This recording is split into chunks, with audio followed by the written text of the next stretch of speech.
Thought you were going to read a statement. Oh, no, I'm they gave me some notes. I haven't even looked at them, so I figure I better look at them before I leave. So now I'll ask you this. Obviously, a couple years ago, you had the first game with Dion. Yeah. Now you get the first game with Belichick. Yep. How fortunate are you? How lucky are you to get all that? Yeah. Yeah, especially for a guy that really loves attention.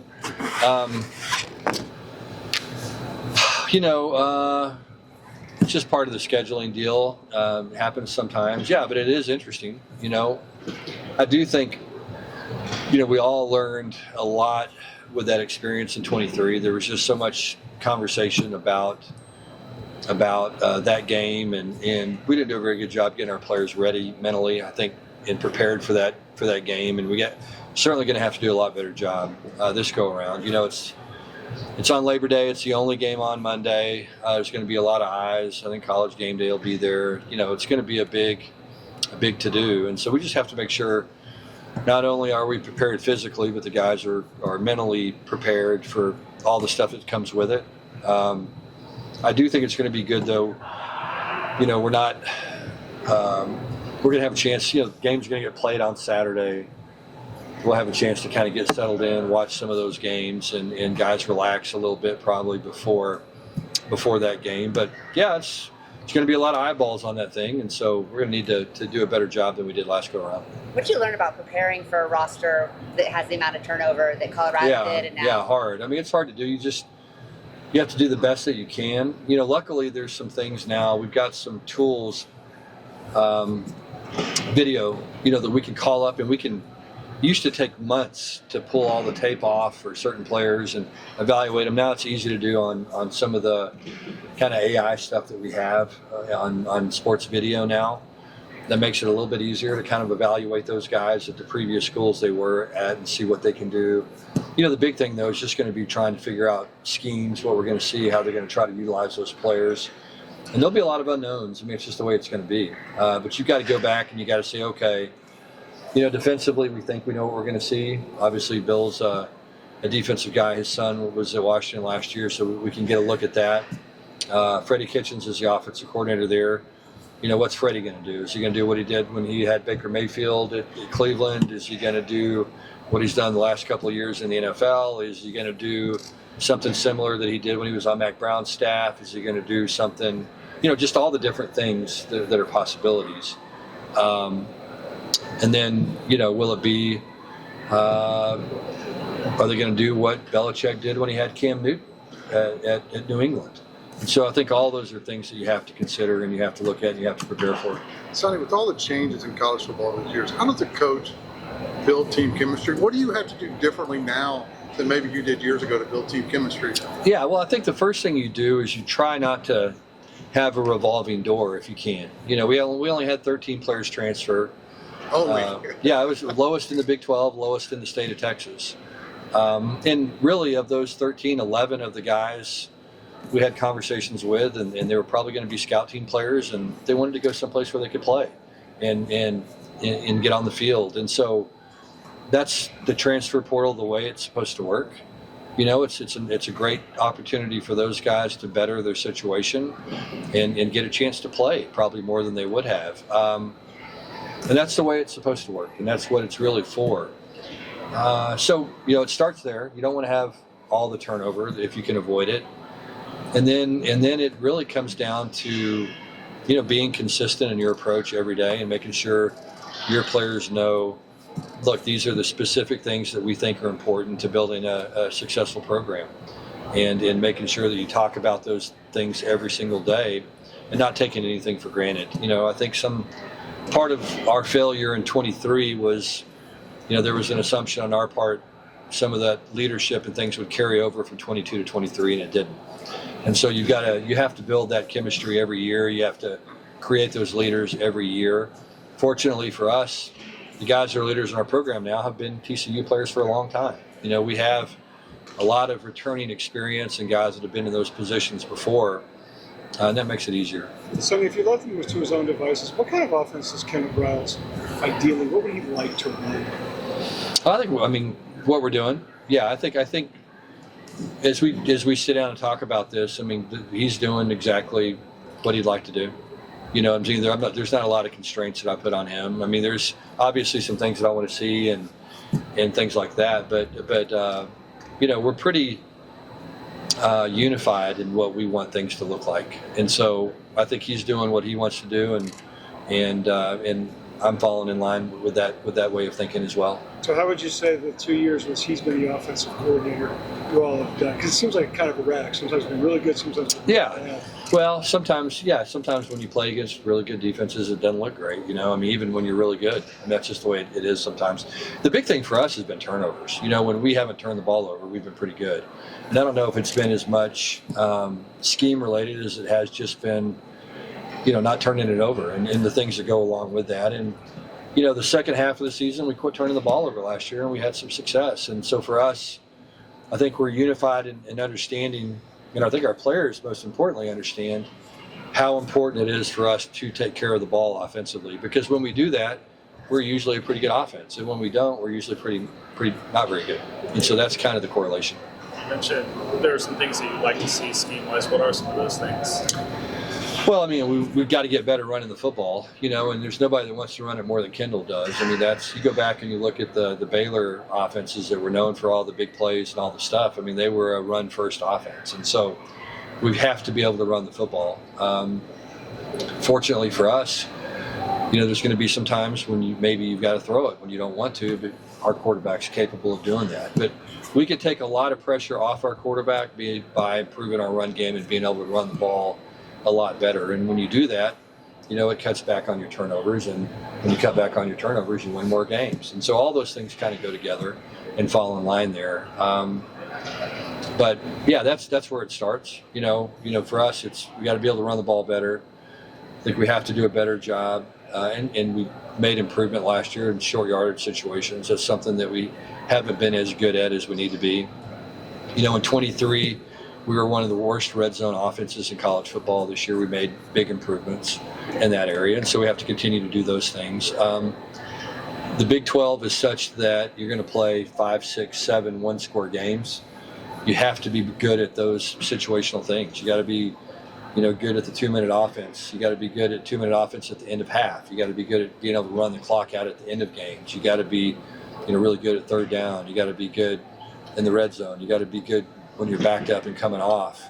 And we've really spent a lot of time trying to get great at those situations so that, you know, we can execute at a high level in those really close football games that we're going to play. You had a wild card. I'm sorry, Melissa, go ahead. So you talk about the run game and it needing to improve. Savon Williams carried a heavy load last year. Yeah, he did. Yeah. And you didn't make any major changes in the offseason to address it. What gives you confidence to believe you have the guys that you need, or what's going to be different this year?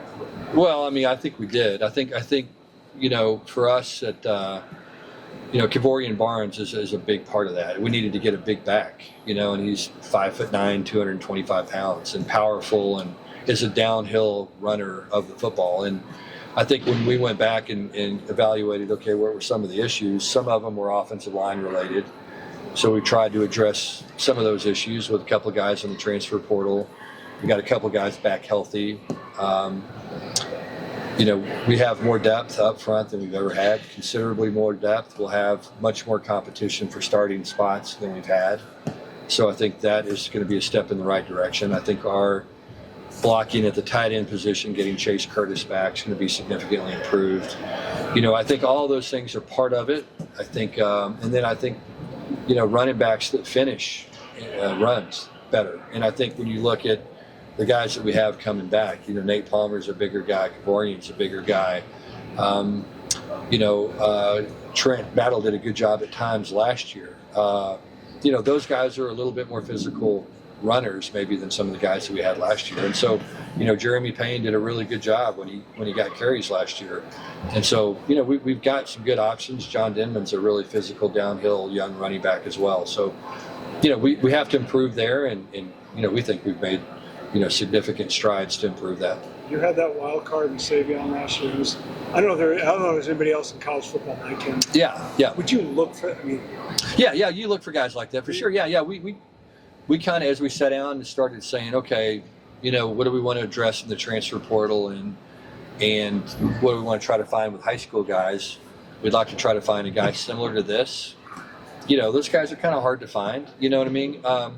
we think we found one or two, and that we're still recruiting and still battling to get on board. But yeah, his skill set's unique, and I don't know that anybody thought he could do what he did until we put him in a game and he had a chance to do it. We were trying to find creative ways to get him the ball. We didn't feel like we had a real physical downhill runner. I don't know that we knew that's what he was going to be. And then we put him in a situation and he did it, and you went, oh, wow, this guy's pretty good at these things. Now, could he do it play after play after play? No. And so he became a little bit more of a situational guy, which helped us in short yardage, helped us run the clock out in some games. But he couldn't do that down in and down out.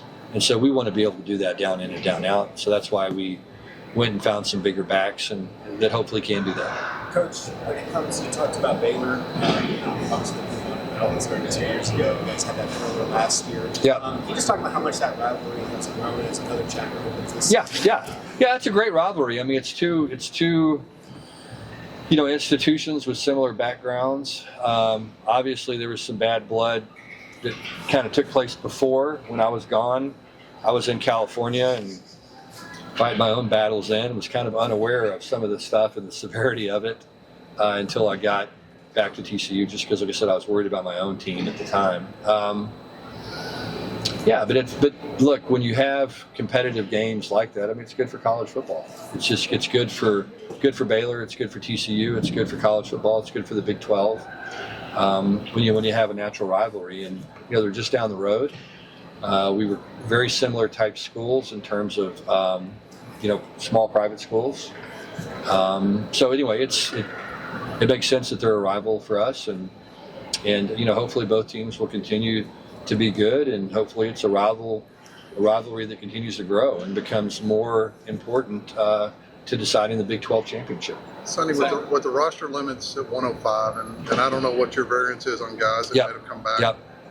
How has it changed as you prepare, getting ready to go into this season and going into preseason practice with only 105? Yeah, now we're going to have more. We'll have closer to 120. So you will have more. Yeah, we'll have more, which will be good. I mean, you'll transition down to 105, and it's going to change the way you have to practice against your team in some ways. And you got to go against, the defense a little bit more, I think, to get those quality looks, which we had started to move that direction a little bit anyway, just to try to get really, really good quality game reps, and particularly as we get into the season. Fall camp's kind of fall camp. It won't change it that much, but as you get into the season, you've got to everybody's important. You know what I mean? Every single player in your program is important. They all provide something significant, and so all those players are very, very valuable. And so we were fortunate to have a lot of guys that wanted to come back and join our program and be a part of it. And so we're fortunate to have decent numbers.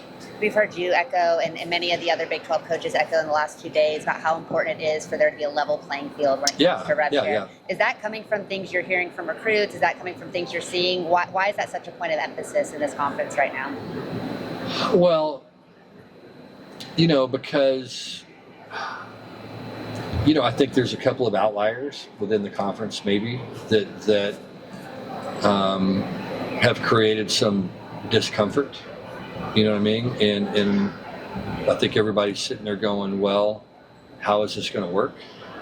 And for this to work, it doesn't really make any sense unless there's something fishy going on. And so we just don't want anything fishy to be going on. So do you know all the rules yet? Have you figured I hope them out? so. Yeah, I think so. Yeah. No, we have. I mean, I don't think that much has changed in that regard. The thing that you want is the player to be protected.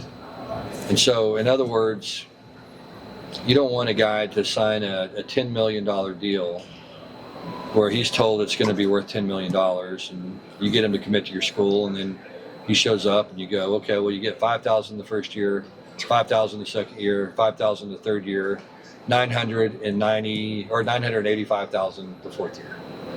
You know what I'm saying? And so there just needs to be some protections built in there somewhere for these players.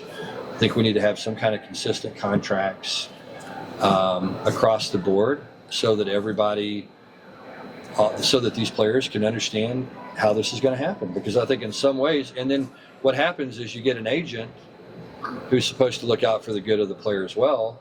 Well, he wants to say, well, I got him a $10 million deal, so that way he can get other clients. Well, is it really a $10 million deal if you only get paid $15,000? And so these are all things that I don't know that they're happening, but I've heard enough to be concerned. You know what I'm saying? Is there a way to do that without the player being an employee of the school? You know, you're going to have to ask somebody that's a lawyer. I mean, I don't know. I don't know how we're paying them right now if they're not employees. Just me personally. But again, that's not my area. Thank goodness. But I think we need collective bargaining. You know, because I just think that that's the only way for us to ever get where we want to go is to collective bargain with our student athletes. As a coach, did you ever anticipate having these many conversations about money with players? What kind of conversations do you have with guys now? You would be surprised how little it comes up. Really? Yeah. I mean, I think in 3 years I might have had 3 conversations with players about money in 3 years. And so I talk to coaches all the time that say they have 20 a day, but our program's just not built that way. We're not a transactional program. You know what I'm saying? I mean, I hope that nobody ever says, I went to TCU for the money.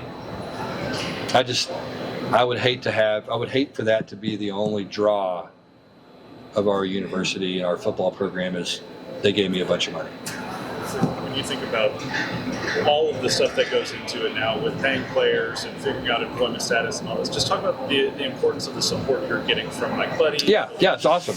Yeah, I mean, look, the great thing about being at TCU is I don't know that there's any school in the country that has more alignment from the very top all the way down. That's a big part of the reason I'm here and I took this job is because, you know, Victor Boschini understood how important athletics was to TCU. Jeremiah Donati understood that when he was the athletic director. I'm confident that as we transition to Daniel Pullen, he understands that. And Mike Buddy understands that. And so I'm as comfortable as I ever have been about the alignment and the understanding of how important athletics is, and in particular football, to the mission of this university and the growth of this university. And so that gives me tremendous comfort, just knowing how important it is. And then we have a very passionate fan base. And so we're going to have resources. You know, when we need things, we don't ask for everything. That's not my nature. You know, I'm not trying to pull the wool over anybody's eyes. If we need something as a football program and we think it makes a difference in winning or losing, we've asked for it. Or it can be something that's going to benefit our players greatly one way or the other, whether it's additional tutoring, access to doctors, access to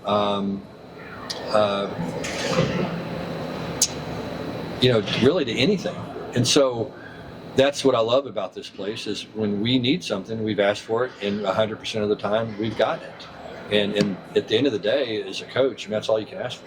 You talked about the alignment of the university, the support that you have, the passionate fan base, and you mentioned up on the dais earlier that anything less than a Big 12 championship appearance is maybe not a successful season. Yeah. How much pressure does that sets the bar high. I mean, it is. And, you know, we won 9 games last year. And look, over the last 3 seasons, us and Kansas State are the 2 winningest programs in the Big 12. And so, you know, we've operated at a pretty high level, you know, over the last 3 years. But, you know, like anything else, when you go play for a national championship in year 1, I mean, that sets the bar pretty dang high.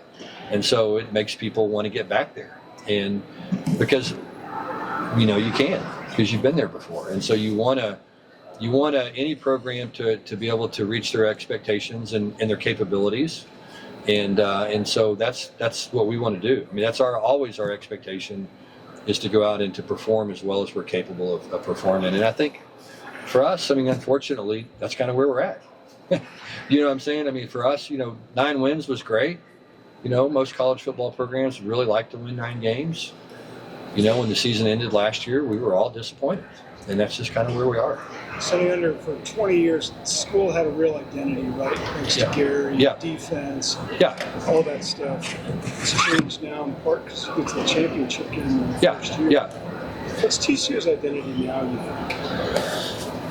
Well, I think we're still forging it. You know what I'm saying? I mean, I think it's still really early in the process. But my hope that it's a program that year in, year out competes for a championship. You know, we didn't get there last year. We were one game away from having a chance to get there. But that's not where we want to be. And my hope is that there's not going to be 13 wins and 5 wins like we did in year 2. You know, we don't want to have that. I think this program is better than that. And I think it needs to be better than that. And so that's our expectations, is every single year to build the program the right way so that we're in an opportunity during the course of the year to win these close games. You play a lot of competitive games. You get on a roll like we did in 22. You find a way to win those games, and you look up at the end of the year and you're 12-0. And you want to have a team that can do that year after year after year after year, because the circumstances kind of have to fall right, you know, because right now we're just not that much talented than everybody else. Now the goal is to get there somehow. The goal is to recruit and develop those players where you're by far the most talented team in the league, and that's where we want to be. And you can go out and play bad 3 times and still win, you know, but we're not there yet. And so we want to have the kind of team that year in, year out can get on a roll, can look up and can be 12-0 and can, you know, go compete for a Big 12 championship and a college football playoff. Coach Trey Strolka, Sons of UCF, covers Scott Frost. Yep. What's one piece of advice you would give him about Big 12 play? Oh, well, Scott doesn't need any advice from me. I mean, look, last time he was at UCF, he won every game he coached. So he's got it figured out, I promise you. Scott's the right guy for that job. He's proven he can win there. He'll do a tremendous job. I don't know, like I said, he doesn't need any advice from me. Coach, take me through, you know, you talked about it 1 game short last year. You look at this upcoming schedule, a little tough, some road games. Just take me through, you know, getting it done. You talked about K-State. You got to go there. So. It is. You know, on paper, it's a tough schedule. You know, I think last year was supposed to be really tough because we were going to Utah, and they were the preseason favorite, and we were playing Oklahoma State, and they were the other preseason favorite. And neither team turned out to be maybe as good as everybody thought they were going to be. So I guess it remains to be seen how hard our schedule is. It looks really difficult on paper, but that's okay. I mean, that's the way it's supposed to be. Those are hard places to win. Kansas State historically is a very tough place to win. Arizona State's historically a tough place to win. BYU is historically a really tough place to win. So we've got some really difficult road games, but you know, you've got to just try to go figure out how to play well and find a way to win those things. Speaking of scheduling, Coach, should the 4 Texas teams play every year? But I don't know that they can figure out how to do that. You know what I mean? I think the one thing that happens when you go to 16 teams is that, you know, you have this round robin schedule where you don't play everybody. You know what I mean? And in 22, that was the great thing that, you know, we had 9 conference games. We played every team in the league. So there wasn't anybody that said, well, we missed all the really good teams. And I know when I was in the American Conference, you could almost look at the schedule before the season started and go, well, these 2 teams are getting in the conference championship game based on their schedule alone. And they may not be the 2 best teams, but they, you know, that was kind of a top-heavy conference. There were 4 or 5 teams that were really good, and the others weren't as good. And so I don't know that you can do that in this league, just because 1 through 14, it's very, very competitive. But there are going to be some teams, or 1 through 16, 16 teams, right? 1 through 16. And so, you know, when you do that, when you have that kind of scheduling like we have, it creates some opportunities for some teams maybe to miss playing the best competition some years. So that's just part of it. Paul Gonzalez was, you know, long-time TCU guy, part of your transition. Now he's at Baylor. What did he mean to you, and what coaches Paul, Baylor getting? Paul, a great football coach, super guy, coaches hard, good recruiter. I really like Paul. I'm happy for Paul. I think I think it was, Paul had been at TCU for a long time. I think he was ready for something new and a different challenge. And Baylor got a really good coach. He'll do a great job. You mentioned earlier how revenue share is beneficial in bringing back players like Bud Clark. What was that conversation like with him to get him back? Yeah. Bud was real transparent. He just said, hey, I'd like to go back. But, and we kind of sat down and said, well, here's what we think we can do, and then luckily I said, Bud, I promise you this. And this is the way this is supposed to work. I said, Bud, we're going to do everything we can to make it worth your while to come back to TCU if you want to come back. And Bud said, I really want to be back. I want fair compensation. And I said, well, look, great. Have your guy talk to my guy, and they'll figure out what that looks like. And they did. And Bud's fairly compensated for the kind of player that he is. And that's what revenue sharing is supposed to be. It's not giving a high school guy that hasn't done anything a bunch of money. And again, I just don't know how that's going to be good for a high school guy. I don't know how, like I said, it would be difficult for me to bring an 18-year-old kid into a room, let's say, for example, in a defensive back room, and this kid that's never played a snap is making more than the starting three guys combined. What does that do to the chemistry of your football team? What does that do to that kid's relationship with everybody else in the room? I'm an adult. I'm supposed to help take care of young people. I don't see how that's putting that young person in the very best situation for those guys to be successful. I don't see how it's going to be good for your team. Some other people view it differently. It's not worth it for me to be able to pound my chest in July and say, I did this, or we signed this, or we're getting this, or whatever. But I guess for some people it is. Coach, you've had Coach? Yes, sir. Hey. You've had a lot of ties to Texas Tech. Obviously, they're not on the schedule this year. So can you kind of talk about that? And then also, can you talk about the number of great coaches in the Big 12? Yeah. Can you talk about being in the Mike Leach coaching? Yeah, for sure. Yeah, Texas Tech. Look, I think they've first of all they've done a nice job there. I think they've had a consistent program. They won 8 games last year. I think they've been to 3 straight bowl games. They're a program that I think is getting much more consistent and performing at a high level. We don't play them this year. I think it's kind of weird not playing those guys. Normally it's kind of a rivalry, but they obviously were very active in the transfer portal, signed a lot of really good players in the portal, and I think they're optimistic about their season. They've returned a really good quarterback with a lot of experience, so I would expect them to have a good team. And then speaking about Coach Leach, look, I was really lucky. I was lucky. I got hired from Navarro Junior College by Hal Mumme, and I was Mike's GA at Kentucky in 1997. And what a great opportunity for me, to be around 2 of the brightest minds in college football, 2 guys that really changed the game. Then I got to go back to my alma mater and coach there with Mike, and it was a really special experience for me. I met my wife there.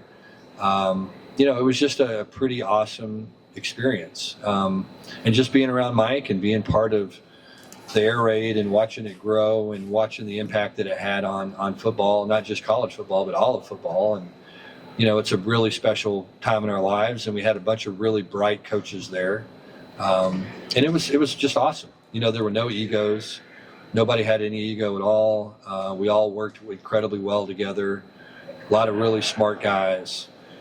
Just a fun place to be. It was funny. I took it for granted a little bit at the time, and now looking back on it, you just kind of realize what a special experience it was. Loved Mike and everything he stood for and who he was and what he was all about. And, wish college football still had him.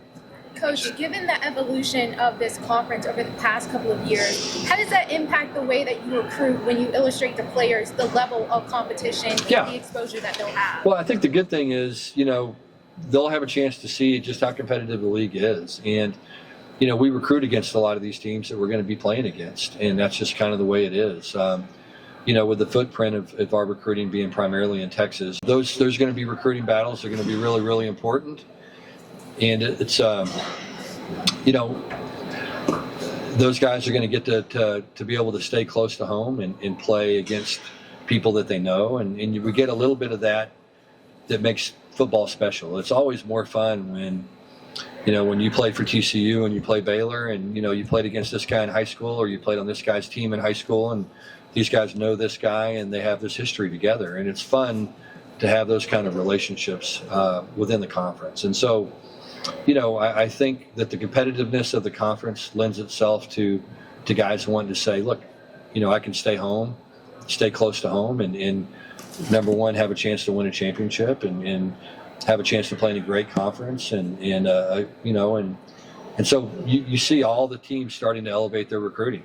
I think that everybody in this league is doing a good job when it comes to recruiting and developing players. And I think the coaches are as strong as they've ever been in this league. You look at all the guys that have been incredibly successful at different places in the past, and some of those have been really tough programs historically to win at, and those guys have found ways to do that.